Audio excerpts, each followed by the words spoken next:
Musulmi na farko Balaraben Asiya Zohran Mamdani mai shekara 34 ya zama sabon magajin garin New York City. Ɗan majalisar dokoki na Amurka Riley Moore ya soki ƙasar China bisa gargaɗin da ta baiwa Washington kan yunƙurin kai harin soja a Najeriya.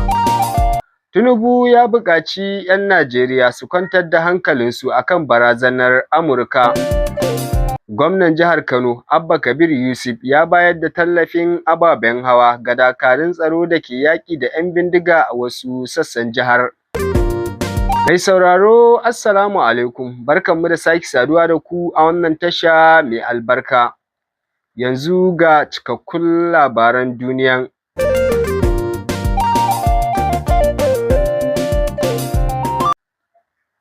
Zohran Mamdani mai shekara 34 haifaffen Uganda ya zama sabon magajin garin New York City, Musulmi na farko, Balaraben Asiya na farko, kuma mafi ƙuruciya a tsakanin fiye da shekaru 100 da zai riƙe wannan muƙami.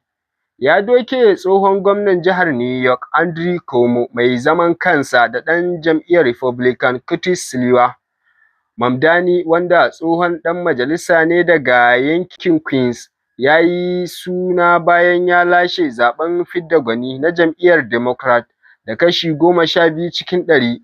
Manufofinsa sun haɗa da yin jigilar bas kyauta, dakatar da ƙarin kuɗin haya, samar da kulawar yara kyauta, ƙara albashi da kuma ƙara haraji ga masu arziki don rage tsadar rayuwa. Ya yi alkawarin fuskantar shugaba Trump, wanda ya taɓa kiransa da kwaminisanci. Cuomo kuwa a jawabinsa na taya murna da ya yi bayan ya sha kaye ya ce, manufofin Mamdani suna da haɗari ga al'umma.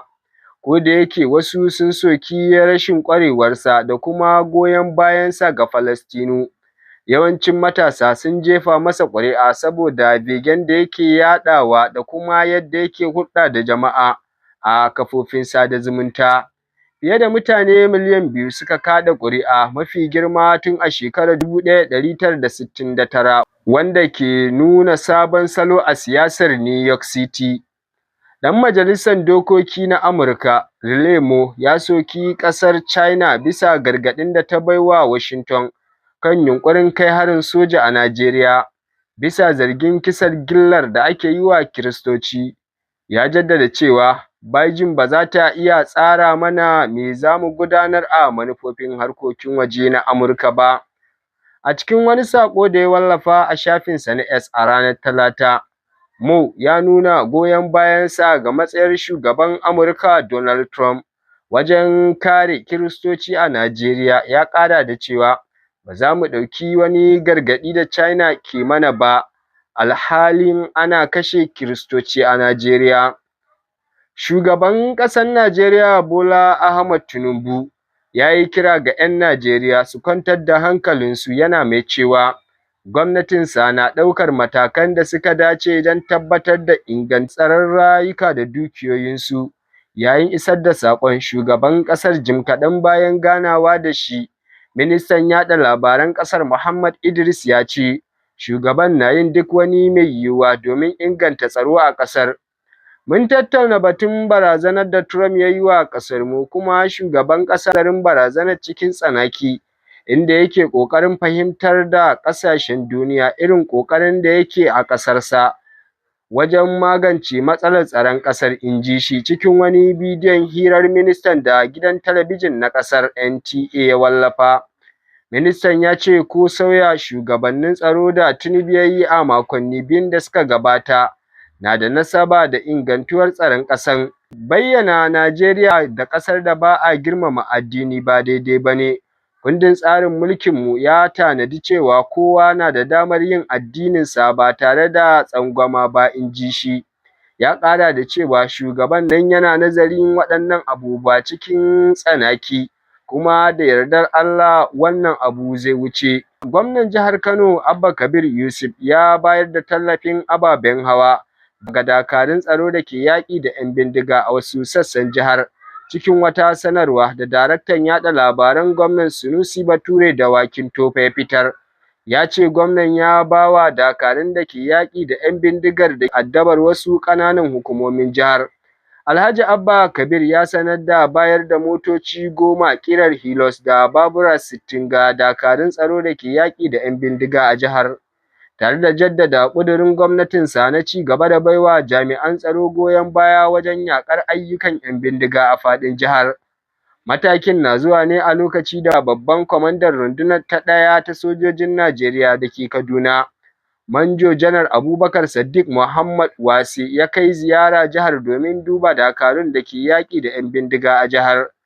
A baya-bayan nan an samu rahoton ɓullar hare-haren 'yan bindiga a ƙananan hukumomi da ke iyakar da jihar Katsina, mai fama da matsalolin tsaro. Duka a nan labaran suka zo ƙarshe, to bara yanzu mu ɗan yi waiwaye mu yi sharhi akan wannan zaɓe wanda Zohran Mamdani ya zama musulmi na farko da aka zaɓa magajin gari kuma na New York, babban birni mai tasiri kenan a duniya. Wannan zai ƙara buɗe ƙofa ga sauran musulmi da suke son shiga harkar siyasa cikin gaskiya da kuma tsoron Allah. Duba da yadda shi wannan birni babban birni ne a ƙasar Amurka. Nasara tasa ta nuna cewa musulmi ba su taƙaita kansu ga addini kawai ba, suna iya jagorantar jama'a daban-daban cikin adalci da mutunci. Wannan zai iya rage ra'ayoyin da ba su dace ba game da musulunci a ƙasashen yamma. Mamdani a yanzu fa yana ɗaya daga cikin masu fafutuka kan harkokin jama'a, musamman ma 'yan gudun hijira marasa ƙarfi da masu ƙaramin ƙarfi. Wannan adalci da tausayi yana da asali a cikin koyarwar addinin musulunci. Adalci da taimakon marasa ƙarfi, saboda Annabi Muhammad sallallahu alaihi wasallam ma ya ce mu taimaki junanmu. To a yanzu fa yana iya zama abin koyi ga matasan musulmi a duniya, musamman ma 'yan ƙasashen da ke ganin siyasar Amurka ba ta musulmi ba ne. Yanzu sun gane cewa ana iya yin shugabanci cikin gaskiya tare da kiyaye aƙida. A matsayinsa na shugaba a gari mai cike da mutane daban-daban, zai iya gina zaman lafiya da fahimtar juna tsakanin musulmai da kuma sauran addinai da waɗanda ba musulmai ba. Wannan kuma yana tallafa manufar musulunci ta sulhu da kuma adalci. A taƙaice, nasarar Zohran Mamdani tana da muhimmanci ga musulunci, ba don mulki kawai ba, sai don ta nuna cewa musulmi na iya zama shugabanni na gari a ko'ina cikin duniya, suna jagoranci bisa gaskiya, tausayi da adalci. Wannan karan shine farkon zuwan ku channel ɗinmu mai albarka, ku daure ku danna mana alamar subscribe, comment, like and share domin sanin dukkanin abubuwan da ke faruwa a faɗin duniya a koda yaushe. Tashar DDC taku ce.